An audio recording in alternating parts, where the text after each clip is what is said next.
Bangladesh special economic zone Swedish কোম্পানির 10,000 square মিটারের একটি প্লট নেয়ার চুক্তি স্বাক্ষরের বিনিয়োগের সম্মেলনের শুভ সূচনা হয়েছে এবং বিএসজেড এখন পর্যন্ত $200 মিলিয়ন বিনিয়োগ এসেছে।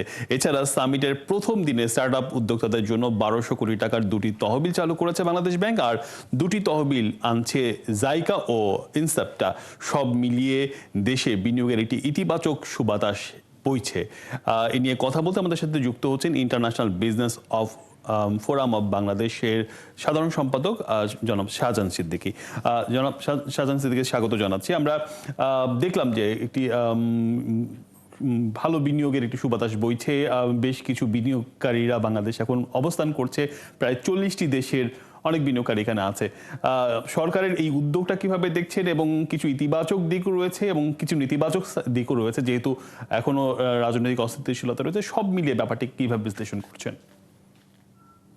প্রথমত এই ধরনের আয়োজন, বিনিয়োগ উৎসব অনেক হয়েছে, সারা পৃথিবীতেই করেছে, সিঙ্গাপুরে, আমেরিকাতে, লন্ডনে, ইউরোপে, কিন্তু আশানুরূপ সাড়া পাওয়া যায়নি। কারণ যে পরিমাণ খরচ হয় সে পরিমাণ সাড়া পাওয়া যায়নি। তবে এবার যেহেতু বাংলাদেশে হচ্ছে তুলনামূলকভাবে খরচ কম, একটি দুটি চুক্তিকে স্বাগত জানাই। তবে আমি খুব বেশি এটাকে বলবো না যে অনেক বিরাট অ্যাচিভমেন্ট হয়েছে বলে আমি মনে করি না ব্যক্তিগতভাবে।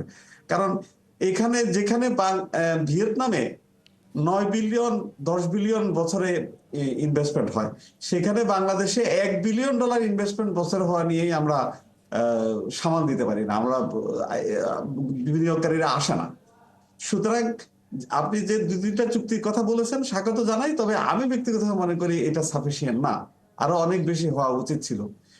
সেটা তো অবশ্যই, কারণ দীর্ঘদিন ধরে এক ধরনের বিনিয়োগ খরা তো বাংলাদেশের আছেই, এবং আমরা দেখছিলাম যে রাজনৈতিক একটা অস্থিরতার কারণে দেশে নানা ধরনের আন্দোলন বিক্ষোভের কারণে কিন্তু বিদেশি বিনিয়োগ কমে গিয়েছিল। সেই হিসাবে একটা ইতিবাচক বার্তা তো আমরা পৌঁছাতে পেরেছি বিশ্বব্যাপী, নাকি? এক্স্যাক্টলি, সেই অর্থে যে একটা ইন্টারিম গভর্নমেন্ট আছে, দেশের রাজনৈতিক স্থিতিশীলতা নিয়ে এখনো প্রশ্নবিদ্ধ, এর ভিতরে সেই কনটেক্সটে এটাকে ভালো বলা যেতে পারে। তবে একটা জিনিস এখানে আপনাকে বলে রাখি, যে যে কারণগুলো বিনিয়োগের বাধা বলে বিদেশিরা মনে করে সেগুলো কিন্তু আলোচিত হচ্ছে না এখানে। আমরা শুধু পজিটিভ দিকটাই সেখানে বলছি, কারণ ওরা এই যে ব্যুরোক্রেটিক অবস্টাকেলের কথা বলেছে, আলোচিত হয়েছে। কস্ট অফ ডুইং বিজনেস খুব বেশি বাংলাদেশে। এই জিনিসটা সাধারণ মানুষ শুনলে কনফিউজড হয়, বলে আমাদের দেশে লেবার সস্তা, তাহলে কস্ট অফ ডুইং বিজনেস বেশি হবে কেন?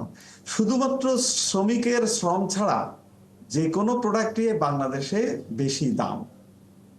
গতকালকে কিন্তু আমরা দেখলাম যে আমাদের বিডা থেকে বলা হচ্ছে, বিশেষ করে পানি, গ্যাস সহ অন্যান্য অনেক কিছু উপাদান বলা হচ্ছে যে অন্যান্য দেশের তুলনায় তুলনামূলকভাবে আমরা সস্তায় পাচ্ছি।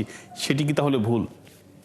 সেটা এক সময় ছিল ডিসকাউন্টে। আর তাছাড়া একটা জিনিস আপনাকে খেয়াল রাখতে হবে, এখন যে বিদ্যুৎ, পানি যেগুলো দেয়া হচ্ছে এগুলো কিন্তু একটা ডিসকাউন্টেড প্রাইস। পানি তো অলমোস্ট বিনে পয়সায় দেয়া হচ্ছে। আপনি যদি এটার উৎপাদন খরচ বিবেচনায় নেন, প্রফিট না হয় বিবেচনা না করলাম, তাহলে কিন্তু এটা কস্ট কিন্তু কম না। আর তাছাড়া এখন সাবসিডি তুলে ফেলার একটা প্রবণতা দেখা দিচ্ছে। বিদ্যুতের দাম প্রায় প্রতি মাসে সরকার বাড়ানোর চেষ্টা করছে। গ্যাসের দাম তো কিছুদিন পরেই আন্তর্জাতিক বাজারের সাথে ম্যাচিং করে ফেলতে হবে।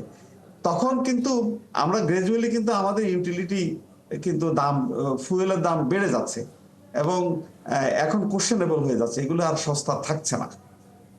সেক্ষেত্রে আপনি বলতে চাচ্ছেন যে সরকার আসলে এইগুলো ব্যাপারের দিকে নজর দিতে হবে এবং তাহলেই বিনিয়োগগুলো সাস্টেনেবল হবে।